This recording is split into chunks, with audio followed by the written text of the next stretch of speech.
میں نے بے شمار بایوگرافیز میں بڑے لوگوں کے دوسروں کو معاف کر دینے کے واقعات پڑھے اور ہر بار ایسے واقعات کے بعد درود شریف کا ورد کیا اور رسول اکرم صلی اللہ علیہ وسلم کی بارگاہ میں عرض کیا، یا حبیب اللہ صلی اللہ علیہ وسلم، دنیا کا کوئی بھی بڑا شخص اس وقت تک بڑا نہیں ہو سکتا جب تک وہ آپ صلی اللہ علیہ وسلم کی کسی نہ کسی سنت پر عمل نہ کر لے۔ اور نیلسن منڈیلا سیاسی اور سماجی لحاظ سے سنتی تھا۔ میں نے کسی جگہ ان سے متعلق ایک اور واقعہ بھی پڑھا تھا۔ نیلسن منڈیلا صدر کی حیثیت سے اپنے سٹاف کے ساتھ ٹریول کر رہے تھے۔ یہ راستے میں لنچ کے لیے ایک ریستوران میں رکے۔ یہ سٹاف کے ساتھ کھانا کھا رہے تھے۔ انہوں نے اچانک دیکھا ریستوران کے کونے میں ایک بوڑھا انگریز اکیلے بیٹھ کر کھانا کھا رہا تھا۔ نیلسن منڈیلا نے اسے دیکھا، دونوں کی آنکھیں چار ہوئیں۔ انگریز پریشان ہو گیا۔ منڈیلا نے اپنے سٹاف کے کان میں کچھ کہا، وہ لوگ اٹھے اور انگریز کی طرف چل پڑے۔ انگریز نے گھبرا کر کانپنا شروع کر دیا۔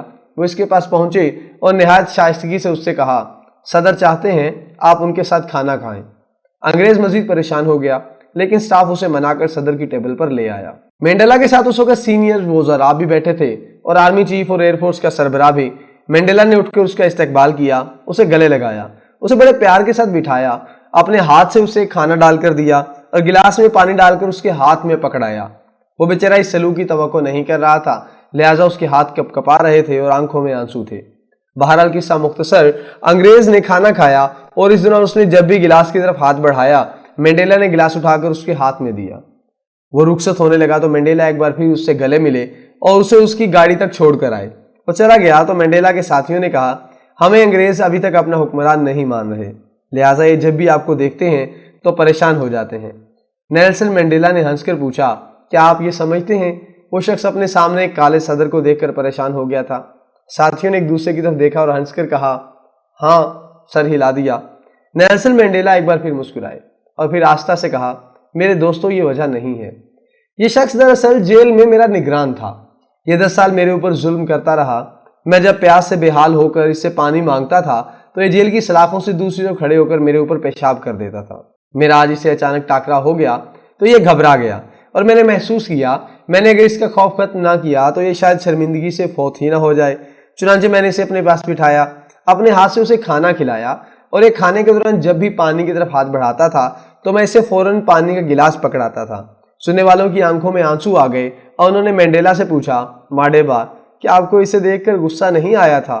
منڈیلا نے ہنس کر جواب دیا، آیا تھا، بلکہ بہت زیادہ آیا تھا، لیکن مجھے پھر اچانک محسوس ہوا میں نے اگر آج اس کی توہین کی یا اپنی بے عزتی کا بدلہ لیا تو میں اس سے کہیں زیادہ بدتر ہو جاؤں گا، کیونکہ میں آج اس سے کئی گنا زیادہ مضبوط پوزیشن پر ہوں۔ منڈیلا کا کہنا تھا، معاف کر دینا کائنات کا سب سے بڑا انتقام ہوتا ہے، اور میں نے اسے معاف کر کے اس سے اس کی روح چھین لی، یا اب نسلوں تک مجھے بھلا نہیں سکے گا۔ نیلسن منڈیلا کی قید کا زیادہ عرصہ رابن آئی لینڈ میں گزرا۔ یہ 18 سال یہاں محبوس رہے۔ رابن آئی لینڈ کیا اور کیسا ہے، منڈیلا نے وہاں کس عالم میں زندگی گزاری، یہ میں آپ کو اگلے کالموں میں بتاؤں گا۔ لیکن سردست میں برطانوی شاعر ولیم ارنسٹ ہینلے کی نظم انوکٹس کا ذکر کروں گا۔ نیلسن منڈیلا قید کے سارے عرصے میں یہ نظم پڑھتے رہے۔ نظم کے آخری 2 مصرے ان کی زندگی کا نصب العین بن گئے۔ نیلسن منڈیلا پوری زندگی 2 مصرے گنگناتے رہے، اور وہ مصرے تھے، I am the master of my fate, I am the captain of my soul۔ Ernest Henley اور انوکٹس دونوں غیر معروف تھے، لیکن نیلسن منڈیلا نے انہیں عالمی اور ملکوتی شہرت دے دی۔ وہ ہمیشہ یہ شعر سنا کر سننے والوں سے کہتے تھے، انسان کو اپنی قسمت کا معمار اور اپنے روح کا کپتان خود ہونا چاہیے، اور آپ جب غصے اور انتقام کے گرداب میں پھنس جاتے ہیں تو آپ ماسٹر رہتے ہیں اور نہ کپتان۔ آپ ظالموں کے قبیلے میں شامل ہو کر خود بھی ظلم کے غلام بن جاتے ہیں۔